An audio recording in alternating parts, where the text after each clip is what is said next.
Isang unit ng kalibre 30 M1 Garand Rifle kasama ng 6 na mga bala at isang clip na may 8 mga bala ang tanging nakumpiska ng Regional Special Investigation and Detection Team Region 12 sa isinagawang operasyon sa Sultan Kudarat noong araw ng Linggo. Dismayado si Police Superintendent Maximo Sebastian Jr.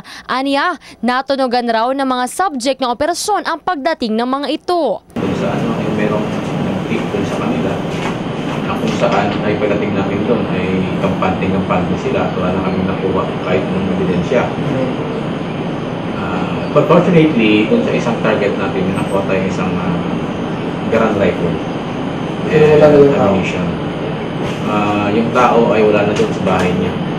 3 search warrants ang inimplementa ng RSIDT-12 kina Pedazur Agduma Guerrero alias Jongkang, Jerry Mabang Sulaiman alias Kagi Jerry at Arnold Agduma Guerrero. Sa resulta ng operasyon, positibong nakuha sa pamamahay ni Jerry Mabang Sulaiman alias Kagi Jerry ang mga baril at bala. So we're expecting to recover several firearms in that area because ganun nga, based dun sa reports at sa napatunayan namin na nagkakadal din sila ng private arms group na gagamitin nila sa Islamic election. Negatibo naman sa kahit anong kriminalidad ang pamamahay nilang Arnold Guerrero at Pedazur Guerrero, habang biolasyon sa Section 28 ng Republic Act 10591 o Comprehensive Law on Firearms and Ammunition ang isinampa kay Jerry Mabang Sulaiman alias Kagi Jerry sa pamamagitan ng regular filing.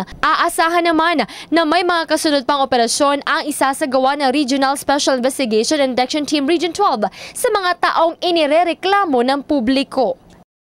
Jessa Leduna, Brigada News.